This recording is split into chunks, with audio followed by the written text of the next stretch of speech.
નમસ્કાર વિદ્યાર્થી મિત્રો, બીકોમ સેમેસ્ટર 6 ની અંદર બેન્કિંગ અને ફાઇનાન્સ 6 એટલે કે જે સેમેસ્ટર 6 છે તેનો વિષય છે બેન્કિંગ અને ફાઇનાન્સ। તેની અંદર આપણે વાત કરીશું માર્ચ અને એપ્રિલ 2024 ની અંદર ન્યૂ કોર્સ જે એક્ઝામ લેવામાં આવી હતી 2024 ની અંદર તેના તમામ ક્વેશ્ચન્સ આપણે જોઈશું। 70 માર્કનું પેપર હતું। આ પ્રશ્નો છે ને તમને આવનારી એક્ઝામ 2025 ની અંદર જે લેવાની છે તેના માટે ખૂબ જ ઇમ્પોર્ટન્ટ પ્રશ્નો છે અને કયા કયા ચેપ્ટર ઇમ્પોર્ટન્ટ છે તે પણ તમને ખબર પડી જશે, માટે આ વિડીયો છેલ્લે સુધી જોવાનું રાખજો। ચાલો વિદ્યાર્થી મિત્રો શરૂ કરીએ આપણે। તો જે પહેલો પ્રશ્ન પૂછાયો હતો 2024 ની અંદર એક્ઝામ લેવાની તેની અંદર તો બેન્કિંગ સેવાઓના સંદર્ભમાં કઈ સેવાઓ કહે છે? તો બેન્કિંગ સેવાઓના સંદર્ભમાં સારા કોર્પોરેટ ગવર્નન્સના સિદ્ધાંતો અને લક્ષણોની ચર્ચા કરો। એટલે મુખ્યત્વે પ્રશ્ન શું હતો કે બેન્કિંગની જે સેવાઓ છે તેના સંદર્ભમાં કોર્પોરેટ ગવર્નન્સના સિદ્ધાંતો આ પહેલું થયું અને બીજું શું કીધું? લક્ષણો આ બીજું થયું। ઓકે, બેન્કિંગ સેવાઓના સંદર્ભમાં કોર્પોરેટ ગવર્નન્સ જે છે તેના સિદ્ધાંતો અને લક્ષણોની ચર્ચા કરો, તે પહેલો પ્રશ્ન પૂછાણો હતો।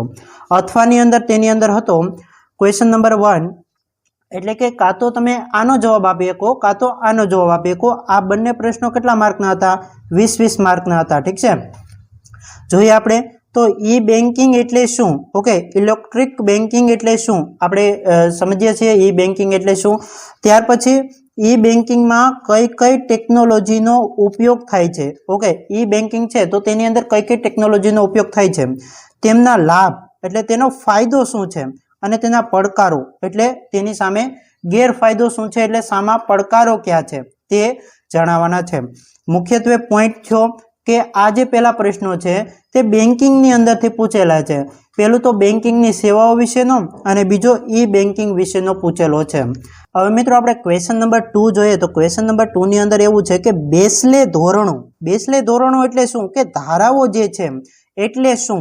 પ્રશ્ન એવો પૂછ્યો કે ધારાઓ એટલે શું અને બેસલે ધોરણો શા માટે દાખલ કરવામાં આવ્યા, એટલે ધારાઓ એટલે શું અને ધારાઓ શા માટે દાખલ કરવામાં આવી, અથવા તમને પ્રશ્ન એવી રીતે પૂછી શકે કે બેસલે ધોરણો એટલે શું અને બેસલે ધોરણો શા માટે દાખલ કરવામાં આવ્યા। ઓકે, આ ચેપ્ટર ખૂબ જ ઇમ્પોર્ટન્ટ છે, ખાસ કરીને કરી લેજો। ક્વેશ્ચન નંબર 2 ની અંદર પૂછાયેલો છે, આ પણ 20 માર્કનો પ્રશ્ન આવ્યો હતો। ઠીક છે, અથવાની અંદર આપણે જોઈએ તો બેન્કિંગમાં ટેકનોલોજીની જરૂરિયાત અને મહત્વ શું છે? બેન્કિંગ ક્ષેત્રની અંદર ટેકનોલોજીની જરૂરિયાત શું છે, શા માટે ટેકનોલોજીની જરૂરિયાત છે અને તેનું મહત્વ શું છે, તે બે પ્રશ્નો ખૂબ જ ઇમ્પોર્ટન્ટ છે। ક્વેશ્ચન નંબર 2 ની અંદર પણ અથવાની અંદર બેન્કિંગનો પૂછેલો છે, એટલે તમે ઓવરઓલ જોવો તો પહેલો જે પ્રશ્ન છે તે બેન્કિંગની અંદર છે। ઓકે, બેન્કિંગની સેવાઓની અંદર, એટલે પહેલો ટોપિક શું થયો? બેન્કિંગ। ઓકે, બીજું શું પૂછ્યું? ઈ બેન્કિંગ, એટલે તે પણ બેન્કિંગની અંદર થયું। ઠીક છે, અને બીજાનો જે અથવાનો પ્રશ્ન છે તે પણ બેન્કિંગની અંદર પૂછાયો હતો, એટલે ઓવરઓલ જે પહેલો અને બીજો પ્રશ્ન છે તેના માટે બેન્કિંગ જે ચેપ્ટર છે, ઓકે, બેન્કિંગ જે ચેપ્ટર છે તે ખૂબ જ ઇમ્પોર્ટન્ટ ચેપ્ટર છે। ઓકે, એટલે બેન્કિંગ ચેપ્ટર ખાસ કરીને કરી લેજો। ત્યાર પછી બીજું શું ઇમ્પોર્ટન્ટ છે તો કોર્પોરેટ ગવર્નન્સના જે સિદ્ધાંતો છે તે ઇમ્પોર્ટન્ટ છે। બીજું ઈ બેન્કિંગ, ઓકે, ઈ બેન્કિંગ ખૂબ જ ઇમ્પોર્ટન્ટ છે। ત્યાર પછી આપણે વાત કરીએ તો બેસલે ધોરણો એટલે કે ધારાઓ ખૂબ જ ઇમ્પોર્ટન્ટ છે, ધારાઓનું જે ચેપ્ટર છે તે પણ તમારે કરવાનું રહેશે। ત્યાર પછી આપણે વાત કરીએ ક્વેશ્ચન નંબર 3 નો, તો તેની અંદર પૂછે છે તો રિઝર્વ બેંક ઓફ ઇન્ડિયાની સ્થાપના અને સંચાલન સમજાવો। રિઝર્વ બેંક એટલે આરબીઆઈ છે, તો આરબીઆઈની સ્થાપના એટલે એસ્ટેબ્લિશ ક્યારે થયું અને સંચાલન એટલે મેનેજમેન્ટ શું છે તે સમજાવવાનું છે।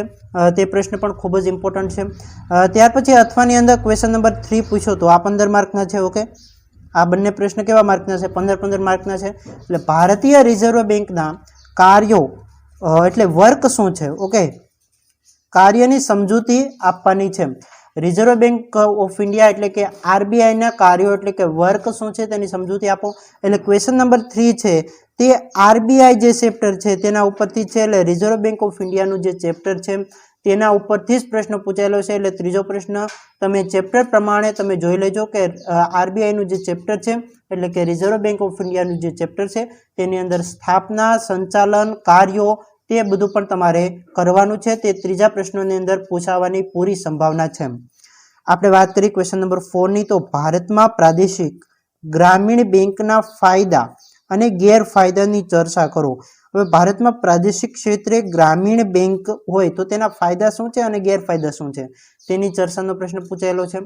અથવાની અંદર આપેલું છે કે મોબાઈલ બેન્કિંગ એટલે ઇલેક્ટ્રિક બેન્કિંગ જેવું થયું, એટલે મોબાઈલ બેન્કિંગ અને ચેક ટ્રાન્ઝેક્શન સિસ્ટમ એટલે કે સીટીએસ સમજાવો. ઓકે, એટલે મોબાઈલ બેન્કિંગ અને સીટીએસ સમજાવો. એટલે what is the difference between mobile banking અને સીટીએસ સિસ્ટમ. ઓકે, તે રીતે તમને સવાલ પૂછી શકે છે.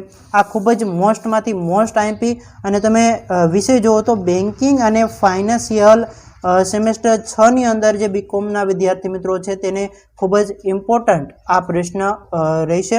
70 માર્કના પ્રશ્નો એ રીતે છે કે પહેલો 20 માર્કનો, બીજો ક્વેશ્ચન છે તે પણ 20 માર્કનો, ત્રીજો પ્રશ્ન છે તે 15 માર્કનો અને આ 15 માર્કનો. એટલે 20 ને 20 40 ને 15 15 30 એટલે 70 માર્કનો આ રીતે તમને ક્વેશ્ચન પૂછાશે. ઠીક છે. હવે વિદ્યાર્થી મિત્રો, આ જો વિડીયો તમને પસંદ આવ્યો હોય ને ઉપયોગી બન્યો હોય તો આ વિડીયોને લાઈક કરી દેજો. ચેનલ ઉપર નવા હોય તો સબસ્ક્રાઇબ જરૂરથી કરી લેજો, અને કોમેન્ટમાં તમે જણાવજો કે તમારો કોઈ પણ પ્રશ્ન હોય કે આવનારા એક્ઝામને રિલેટેડ તમારા કોઈ પણ સવાલ હોય તો તે પણ જરૂરથી કોમેન્ટમાં જણાવજો, તે પણ તમને જવાબ આપીશ. હાલ મિત્રો રજા લઈએ, ફરી મળીશું.